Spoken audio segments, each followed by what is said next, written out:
سلامونه ستړي مشئ هرکلی درته وایم د کرکټ مینوالو ځانګړی سلام تاسو ومنئ د افغانستان نوملړ د شلوري نړیوال جام دپاره نن غوره شو او اعلان شو کوم چې په استرالیا کې دغه جام ترسره کیږي نن نوملړ د په کتلو سره یو څه ښه انتخاب شوی ځکه ځوان لوبغاړو ته پوره چانس ورکړی ډېری انتخاب یې د وړتیا په اساس کړی سره له دې چې پکار دا و چې لږ څه نه څه نور هم بدلون پکې راغلی وی خو تر دې بهتر سکواډ جوړېدل ممکن کله نه وي شوي او یا هم امکان ونه لري ځکه چې ډېره سخته وي هر اړخیز فشار وي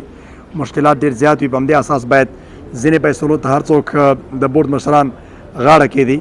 په ځانګړې توګه په دغه نوملړ کې د اعظرزازي د اچولو دپاره کوم داسې خاص بهانه نه وه پاتې وجه دا وه چې اعظرزازی په وروستیو 10 سیالیو کې خاص ښه ونه ځلېده په کار دا وه چې پر ځای باندې ریاض حسن که راغلی وی د اوپننګ دپاره ډېره ښه جوړه به وه د عثمان غني او رحمان الله ګربز سره تر څو پورې وکولی شي د افغانستان ښه استازیتوب وکړي په دویم قدم کې که چېرته وکتل سي په دې ملړ کې دوی د بالنګ شعبه کې ښه بدلون راوستلی قیس احمد یې راچولی په سپین توپ اچونه کې نور احمد په ځای باندې ځکه دی د استرالیا له ویشتن ځایونو سره پوره بلد دی او ترڅنګ سلیم صافي راوستل مخکې دا ډېر ښه زیری ده د افغان کرکټ د مینوالو لپاره ولې د ښه پیس سره بالنګ کوي ښه چانس او فرصت دی چې سلیم صافي ځان ښه ثابت کړي نوین پر ځای باندې که چېرته په دې سیالیو کې وفادار مومند وی دا به لا غوره او بهتره خبره وه مګر دوی نوین انتخاب کړی که څه هم ښه پیس نن سبا د پیس هم ښه نه دی او ویریشن هم ډېر ښه نه ده خو بیا هم د بورډ دغه انتخاب چې سلیم صافی راوستلی د پس بالنګ شعبې ته د فضل حق فرید ملک سره بالنګ کوي دا ښه زیری کېدلی سي همدارنګه په ریزرو لوبغاړو کې ګلبدین نایب او رحمت شاه اچول ډېر ښه زیری ده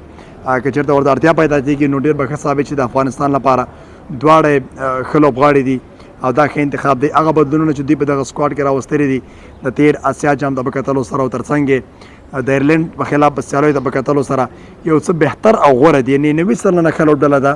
دغه د اعظرزازي راوستلو په ځای باندې که چېرته په لوبډله کې موجود ریاض حسن وی ډېره به ښه وه او ترڅنګ یې په بولنګ کې که چېرته ښه باور کېده نو فضل مومند باندې شوی وی ډېر به ښه و بهترین سکواډ دا غوره به دا وي چې اوس هغه لوبغاړي چې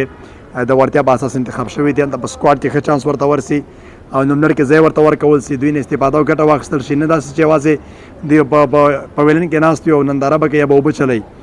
بهتر استعمال پکار د محمد نبی له خوا نه تر څو پورې د افغانستان غوره استازیتوب وسي ډېر به انتقاد هم نه سره کوو ځکه 90 سلنه ښه سکواډ غوره به دا وي چې په دې لوبغاړو باندې د دومره باور سره د ملت استازیتوب کوي نه ملت ته رنځ او درد ورکوي نه هم ځان ته کپټن باید د مسؤلیت سره سم نه تاثیر واخلي او نه هم په دې سیالیو کې غلط او ناسمې پرېکړې وکړي او پر ځای باید د لوبغاړو استعمال کې پوره ونډه واخلي زموږ لوبغاړي ممکن ډېر کمی ونه لري انشاءالله د افغانستان ښه استازیتوب به وکړي خو نړیوال جام دا یو عادي جام نه ده په دې کې د افغان لوبغاړو کمزورۍ هغه څه دي چې مقابلو ټیمونو ته بریاوې ورکولی شي ولې موږ له انګلستان نیوزیلینډ همداسې ورته داسې مهمو لوبډلو سره سیالۍ لرو ویسټ انډیز سریلنکا ممکن دا اسانه نه وي په شلوري سکواډ کې خو برعکس باید افغان لوبغاړي لا هم سپورټ کو داد ورته ورکو نوملړ چې کله موږ ولید د ډېر ښه و هغه مبارزه چې ولس کړې وه دوی باندې انتقاد کړی و سالم انتقاد دوی نه یې غوښتنه کړې وه چې باید ښه سکواډ ورته انتخاب کړي ډېر بهترینه سکواډ انتخاب کړه په دې هیله چې د ولس د هیلو ترجماني وکړي هر لوبغاړي ته باور ورکول سي چې په دې سیالیو کې دوی کولی شي د افغانستان ښه استازیتوب وکړي نه دا چې یو لوبغاړي ته ورکوي وروسته بیا دی په دار او ترس کې په ویلن ته بیرته لګي یا یوازې بیکونه ورباندې ځغلی یا ورباندې اوبه ځغلی دا به ښه فیصله نه وي لوبغاړي ته باید دا ترلاسه شي چې هغه کولی شي د افغانستان ښه استازیتوب وکړي پرله پسې میچونه ورته ورکړي دوی به انشاءالله افغانستان لپاره بری راوړي کیمپونه به ورته کېږي لوبغاړو ته دا کیمپونه به زر شروع شي ورته او کنډیشن سره به لوبغاړي بلد سي او ډېره ښه پایله به د افغانستان لپاره ورکړي ښه زیری ده ستاسو زموږ هغه لیکل او هغه غږ چې کوم چې باید کرکټ بورډ کې دغسې یو غوره تغیرات راسي او ښه انتخاب د سکواډ وکړي هغسې وشول په دې هیله چې ښه پایله ورکړي دا به زموږ لپاره ډېره ښه وي او نور هم کرکټ باندې بحث کوو تبصرې به سره کولو بادام وطن سره اوسئ ډېره مننه چې ملتیا مو کوله ښه وخت